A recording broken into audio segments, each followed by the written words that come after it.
দেশ মেরামতের কাজ করছে তরুণরা। উদ্যমী এসব তরুণদের হাতেই নতুন করে গড়ে উঠছে বাংলাদেশ। বিপ্লবের মুষ্টি ছেড়ে তারা হাতে তুলে নিয়েছে রং তুলি। নতুন করে সাজানো হচ্ছে অগোছালো দেয়ালগুলো। অপরিচ্ছন্ন দেয়ালগুলো তারুণ্যের রঙে রাঙিয়ে তুলছেন তারা। নগরবাসী বলছে, এমন আগুন রং দেখা যায়নি আগে।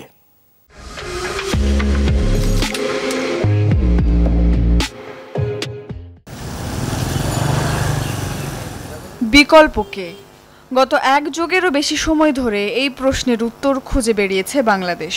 মিলেছে জবাব, বিকল্প আর কেউ নয়, আমি, তুমি আর আমরা। ২৪-এ নতুন করে পাওয়া বাংলাদেশ। সেখানে কেন থাকবে অপরিচ্ছন্নতা? তরুণদের হাতেই এখন দেশ সংস্কারের দায়িত্ব। দেয়াল জুড়ে ছড়িয়ে থাকা অগোছালো চিন্তাগুলোকে রং তুলি দিয়ে এক সুতোয় বাঁধার প্রয়াস এখন সর্বত্র।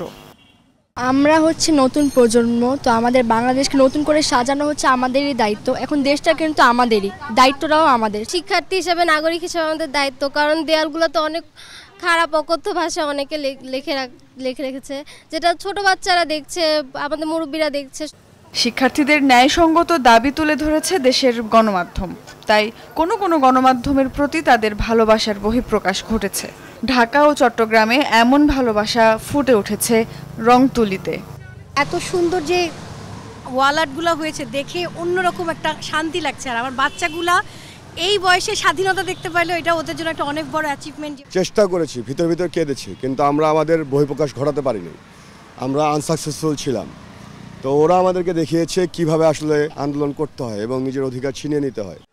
ধর্মীয় নিরপেক্ষতা, আবু সাইদের বীরত্ব আর মুগ্ধের আত্মত্যাগ সবই ফুটে উঠেছে দেয়ালে দেয়ালে। যে দেয়ালে কয়েকদিন আগেও ছিল রক্তের দাগ, ছিল ছাত্রদের দাবি আর ক্ষোভের বহিঃপ্রকাশ, সেই দেয়ালই এখন কতই না রঙিন। সবকিছুই যে সময়ের সঙ্গে পাল্টে যায়, এ তারই প্রমাণ। এখন যখন প্রোটেস্ট করতেছিলাম তখন আমরা সবাই ক্ষোভের আগে লিখছি, বাট অনেকে অনেক গালি লিখছে, অনেকে অনেক খারাপ বাজে মন্তব্য করছে। ওগুলা মুছার দায়িত্ব আমাদের, যেহেতু আমরা নষ্ট করছি, এটাকে গুছানোর দায়িত্ব আমার। কখনো ছিল না, আগে তো সব ছাত্রলীগের অনেক কিছু লেখা ছিল, আর প্রতিবাদী কিছু লেখা যাইতো না, ঠিক আছে। আর আমার জানার মধ্যে যেটা লিখলেও সেটা মিশিয়ে ফেলা হইতো। দেশের জন্য তো এটা ভালো, এটা তো করে ছাত্রদের জন্য আমরা পাইছি, এটা তো আমরা নতুন রং পাইতাম না। যে ক্ষত হয়েছে বাংলাদেশের, তা সারতে হয়তো সময় লাগবে। তবে এমন রক্তক্ষরণ আর না হোক, শান্তিতে থাক প্রাণের দেশ, এ কামনা সবার। সুমাইয়া ঐশী, যমুনা নিউজ, ঢাকা।